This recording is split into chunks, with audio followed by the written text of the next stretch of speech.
Okay, mga igsoon, maayong buntag kanatong tanan. Nianausap kita sa atong programa nga mao ang pagyapo sa panaksan sa kahanginan kay kaning buhat sa Ginoo karon dili na sama sa unang panahon nga maglakaw-lakaw ang mga sinugo sa Dios.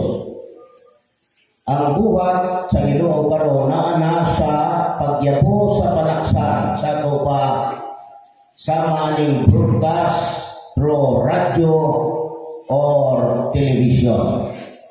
Mao kani ang atong pinakasentro sa atong buhat mao ang pagtuan nini umalabot nga kalihukan nga tinuod nga kalihukan sa Dios nga gibiyaan sa tibuok nga kalibutan. Ang umalabot na to nga kalihukan sumala sa kasulatan mao ang pagsinggit sa trumpeta sa tibuok nga yuta sa Dios. Sa pagkakarong panahon na ang tibuok nga yuta sa Dios mao lang ang bag-ong Mesopotamia. Kay sa unang panahon ang tibuok nga yuta sa Dios sa wala panunupi ang kalibutan mao ang Eden. Sa dihang gilulupan ang kalibutan niguwa ang pulo sa suba nga gihinganlan kana og Mesopotamia panahon sa paghari sa Greece. Mao nga nining panahon na ang bag-o nga Mesopotamia matawag nga mao ang tibuok nga yuta sa Dios nga diin ana diha ang pagsinggit sa trumpeta sa ikapulo ka adlaw sa ikapito ka bulan sa kalendaryo niya, sa iyang kalendar. Kung atong tanawon ang ikapito ka bulan sa kalendar sa Dios, sumala sa unang mga hari, Kapitulo 8, versikulo 2, mao ang bulan na itanim. Sa ato pa anang bulan na itanim, sa ikapulo adlaw mao ang paglibot sa trumpeta sa tibuok nga yuta sa Ginoo. Kung ato rang pangitaon karon, niana kita sa bulan sa itanim nga adlaw na lang ang atong ginahulat aron atong banhawon ang iyang mga buhat. Atong banhawon ang pagbuhat niya na ay kanang makaambit ana makaambit sa naunang pagkabanhaw. Wala masakti sa tibuok kalibutan sa tanang mga preachers ang gingon sa Pinagaya Kapitulo 20 versikulo 6 nga gingon, "Blessed and holy is he that hath part in the first resurrection on such the second death hath no power, but they shall be praised of God and of Christ, and they reign with him 1,000 years." Bulahan o balaan ang tao nga makaambit sa naunang pagkabanhaw sa mga tao ingon ini atong nakaambit. Ang ikaduhang kamatayon wa nay gahom sa pagbuot kanila hinunua mahimo silang mga saserdote sa Dios ug ni Kristo ug managhari sila sa 1,000 ka tuig. Wa ni masakti sa mga tao. Wala sila masalot kung unsaon ang pag-ambit aron kita mahilambigin sa pagkabanhaw ni Kristo. Apan ako mintuganan sa Tinoo nga ang kaulugan anang pag-ingon gani kaambit sa kupaniapil ka. Pareha ba ng dunay away sa usa ka lugar nga wala kay lapot. Apa ni apil man ka dito sa to paniambit ka sa ilang kasabot. Masyado di mo kasabot. Wala ang ka kay lapot sa mao nga kasabot. Apan kay niambit ka, niapil ka sa to paniambit ka. Pareharani. Kana ganingon nga ambit ni apel ang pangutana karon unsa may inyong apilan kung wa ko masayo sa kalihukan sa Dios unsa may inyong apilan sa to padili mo kapil kay wa ko masayo kung unsay kalihukan wa ko masayo kung kanusa ang kalihukan asan dapita ang sentro sa kalihukan. Mga lisod kayo ang pagkabanhaw sa tao. Ay mutumog sa dili, mga kaigsuonan, ang atong pagkabanhaw, mao ang pagbanhaw nato sa mga buhat sa Dios. Nganong atong ang banhawon ang mga buhat sa Dios? Ingon ani man kuno mga igsuon. Sa diha nga ang tanan nga mga Israelitas nang gawas na sa Ehipto gikan sa pagkaulipon sa gidugayon nga 430 ka tuig dito gihatag ang kagamhanan. Anong ingani nagkagamhanan? Gobyerno nga iya sa Dios. Mao baya na adunay gitawag og kabalauran tulumanon og mga sugo. Kay kana nga kabalauran tulumanon og mga sugo, mao kanay gobyerno sa tanang mga Israelitas diha sa Israel karon sa wala pa kanang gobyerno. Kay kanang Israel mo mana ang mga anak ni Abraham nagiingon nga mga anak sa Dios nga pinili unta ni anang kaliwatana gitpakanaw ang kabalauran tulunganon og mga sugo nga gipanguluhan sa mga saserdote, mga pari. Apan sa hinay-hinay gibiyaan nila ang mga tulunganon sa Dios. Gibiyaan nila ang kasuguan sa Dios. Gibiyaan nila ang kabalauran sa Dios.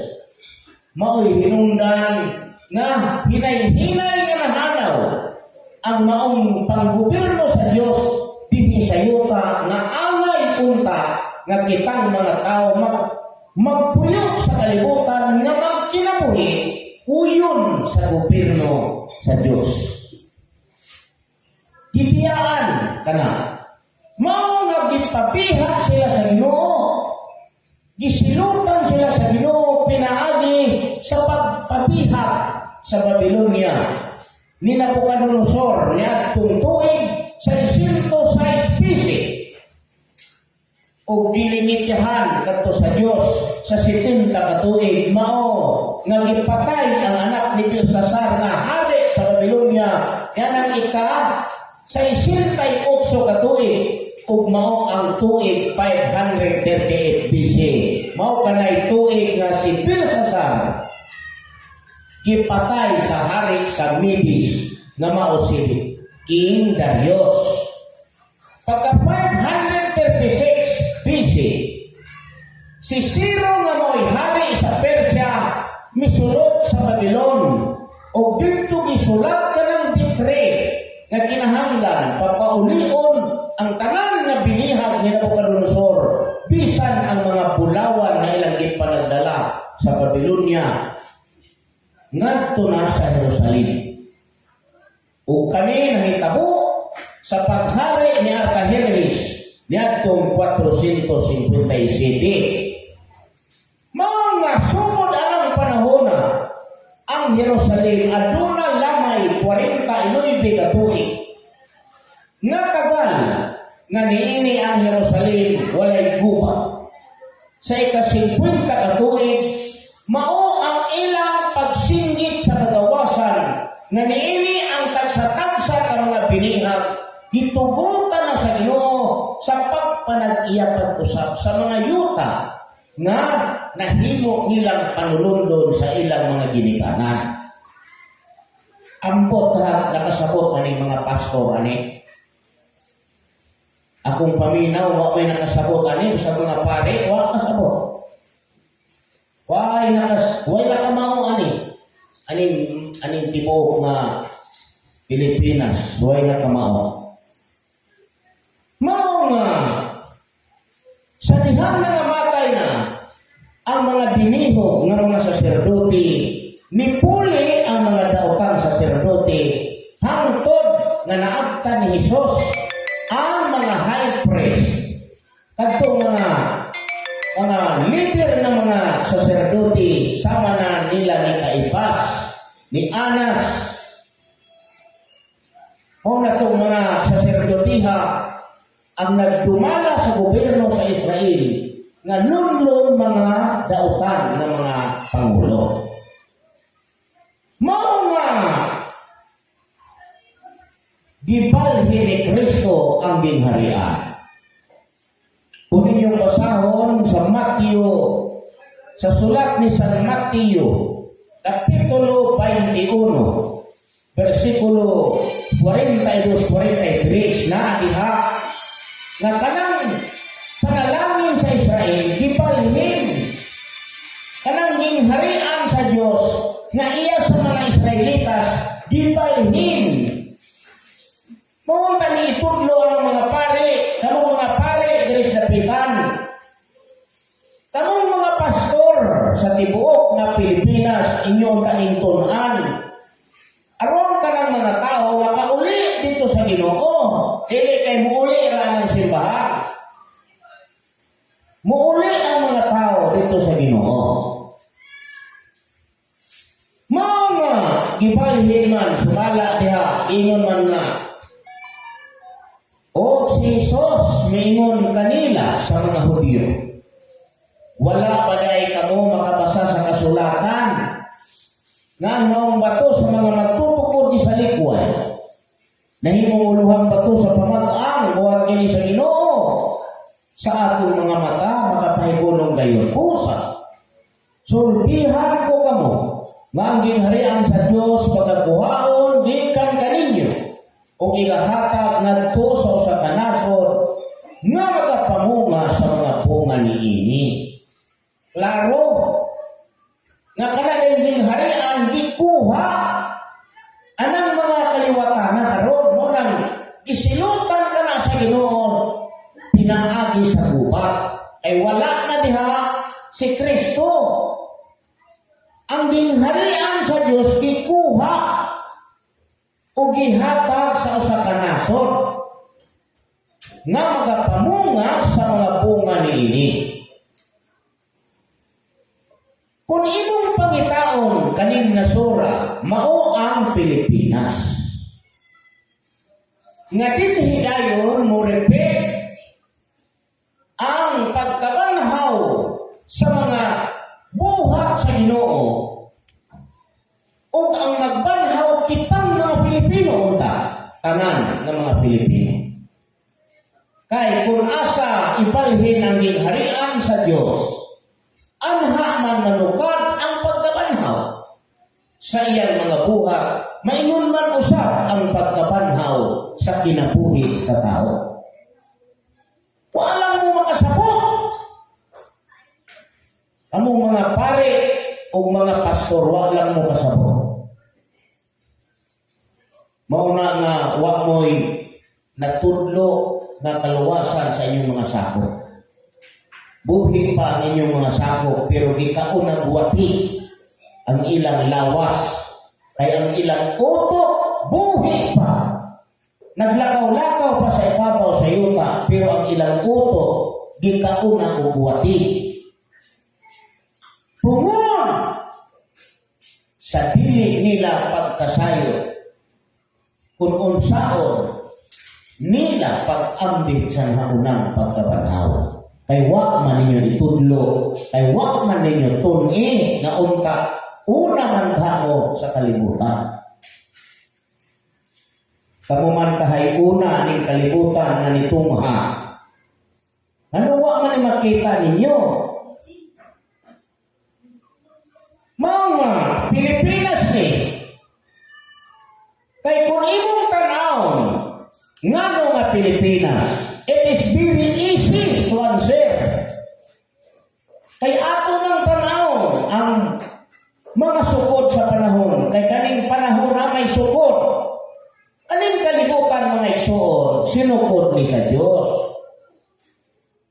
Kaning mga lihok sa Ginoo, sinukod ni sa Ginoo. Kay usaw man pagkatumbok sa panahon kung walay sukod. Ayaw harap ninyo, palihok ka na kuna yung una-una. Palihok ka yung utok.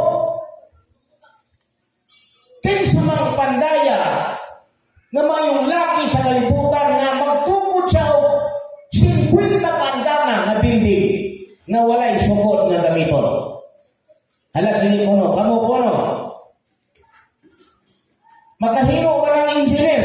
Pagtukod ng 50 kaandana without purgadera. Wal sukod. O saan pagkadimawa na? Kung ang gitasoon sa building 200 feet, ang gilabdon ana 300 feet, unya gibahin ka na sa pulo ka kwarto, pulo kandana. Akong ipatukod na without measure, walay sukod-sukod. Pagkahuman, sukdo na to, correct ba? Di ba dili? Dili ikahatag ang insaktong gidakon sa sukod. Nga naman, huwag man kay sukod, pareha ani, kamong mga pare o mga pastor, sangyaw lang mga sangyaw, pero huwag kay manuog sukod sa kalibutan. Mga sama kamo sa usang katao na naglakaw sa ngit-ngit nga dalan. Nawa kay malor. Kung asa siya padulong, kung asa siya gihan. Naingunana ang sistema ninyo karon. Mao nga niya formula nganong Pilipinas kay kanang pagwa ni Kristo niguwa siya sa ika-5th millennium sa ikaduha nga semana sa Dios. Second weeks 5th millennium started in 26 AD. Meaning, there are 2,000 years remaining here. Then, ato diha manukad ang pag-isip ni atong pagpangulit na sa mga Hudyo sa Jerusalem. Mao nga isabtrak nato ang 457. The answer is 1543. Wala, kamo kuno. Isabtrak ninyo, kuhaan ninyo, i-minus ninyo ang tuig negatibo 457 nga mao ka na ang sinugdan sa 490 katuig aron sa pagtindog sa Christian religion founded by Jesus Christ, founded by Messiah. Gitukod na niya ng gidugayon nga 490 katuig. Mao na nga imong isabtrak na, the answer is 1543. Sa to pa ni anang panahon na ang ika-2000 nga gingon nga gingharian ihatag sa usa ka nasod. Mangutan na ta, unsa mang nasura nga formal nga nahimo ng nasod sa tibuok kalibutan sugod sa 1543. Wala may lain, Pilipinas man din sa Paris. Kay kanang tuiga mao manay pag-abot ni Roy Lopez de Villalobos from Spain. O nianang tuiga niabot siya dito sa Samar, Liti. O idawat siya ni Makandala. Pagdawat ni Makandala, hari sa Samar, dito dayon ang atong nasod gibunyagan sa ngalan nga Pilipinas. Matod pa, Las Islas de Pilipinas. In order to the Prince of Asturias, nga mao si Prince Philip de Sica. Unang hinganlan tag Pilipinas kay si Philip man ang Prince of Asturias anang 1543. Pagka 1556 nahimo siyang King of Spain. Unang kadtong gipangalan aning nasura sugod sa 1543 nahimo na yung opisyal nga ngalan nga gitawag ni og Pilipinas. Unsa tuiga 1543 Mayo 18. Di ka mao og history. Dili kay kamao Bible, dili kamao history. Nga kanang Bible history magkuyog man na sa kalibutan.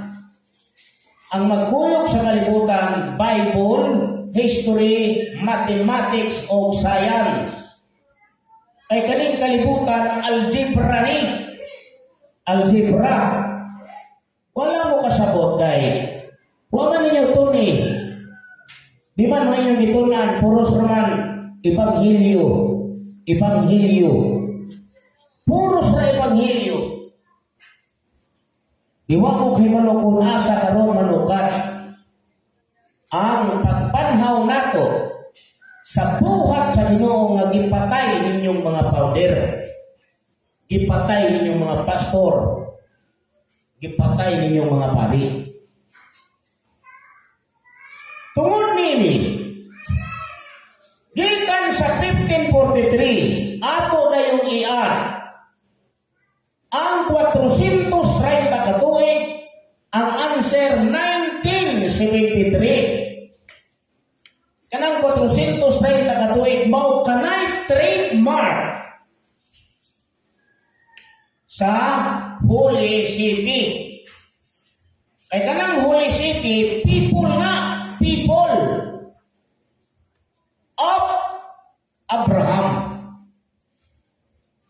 Katauhan kana ni Abraham kanang Holy City. People of Abraham. People of Israel. Kay usa ra man people of Israel, people of Isaac, people of Abraham.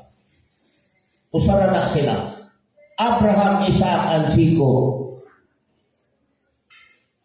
Usara na sila ka espiritu sa Diyos. Usara na sila ka espiritu. Muna ang gingon nga God, one in nature, but consisting of three divine persons. Apa yun na? Ang three divine persons, si Jesus, si Jose, si Maria. Bright oy.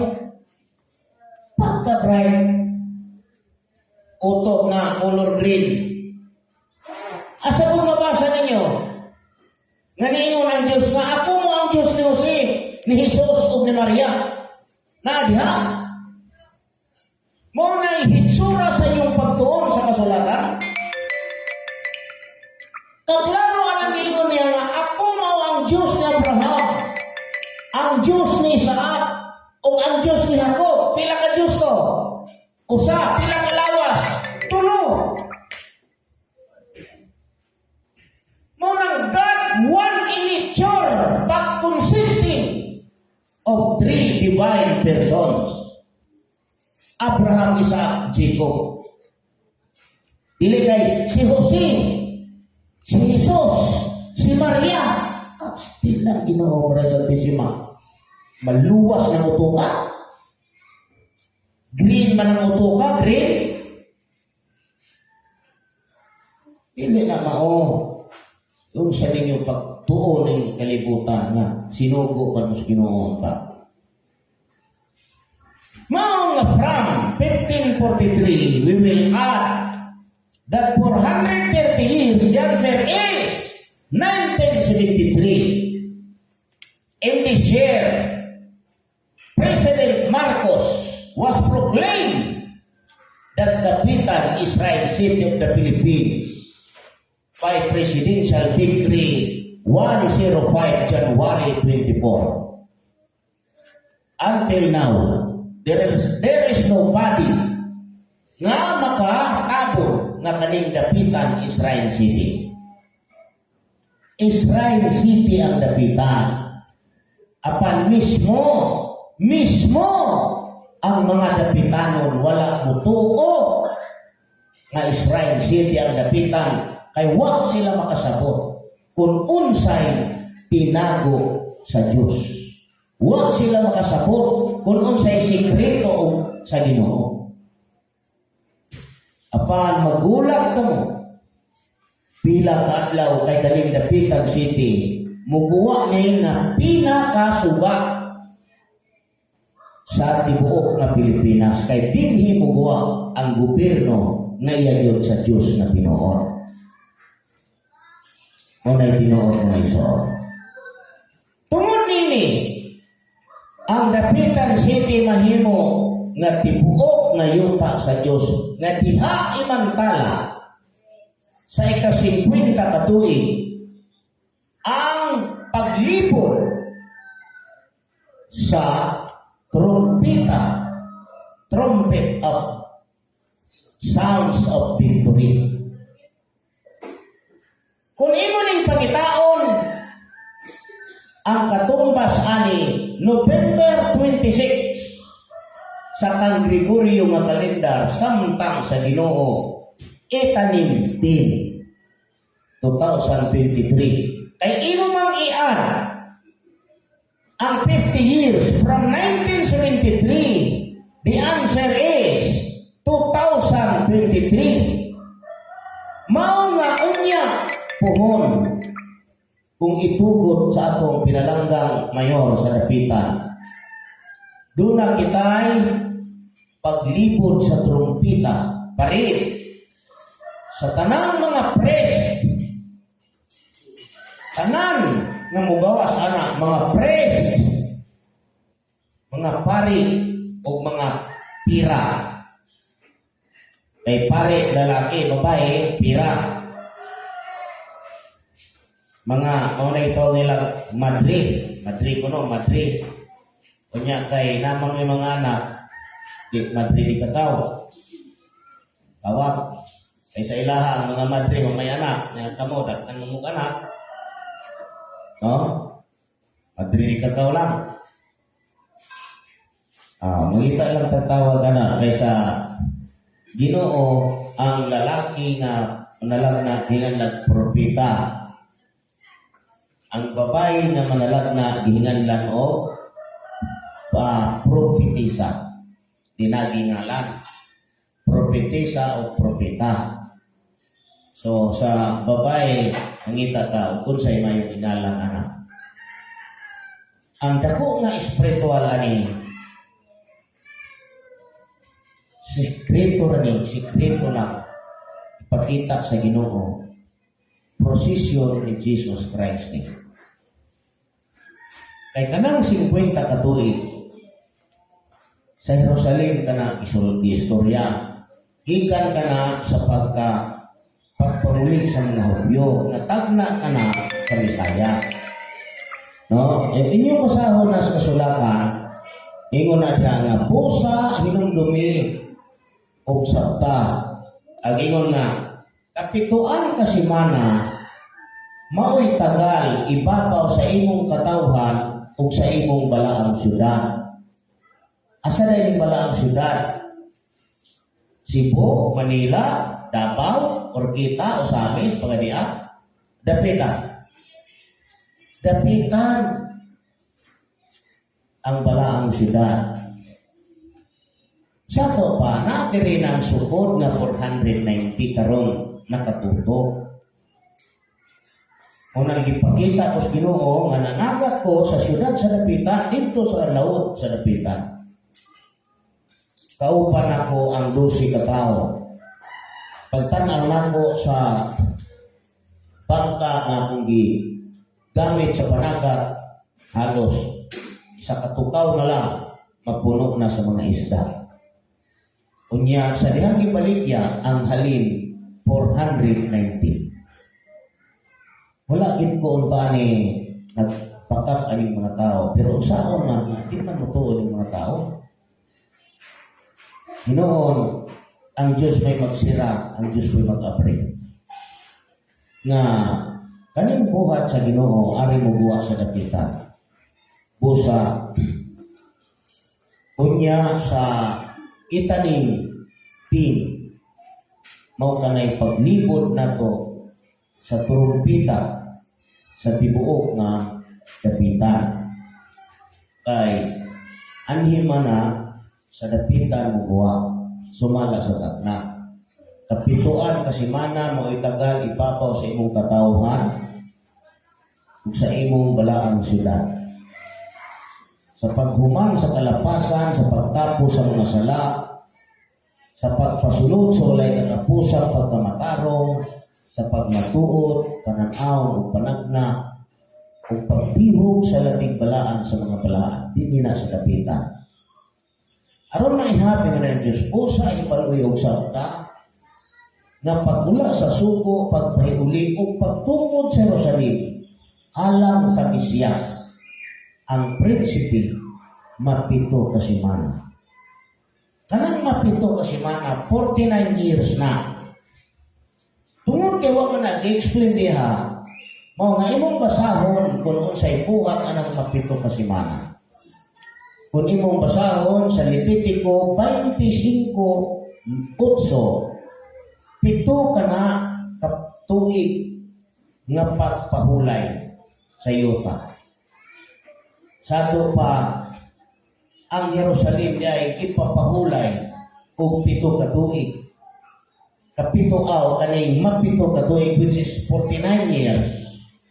Kaya aron matukod, pagpalit ang templo na giguba ni Solomon. Unang walay gubat. Busa, itukod ang templo, nahuman ang templo 46 years.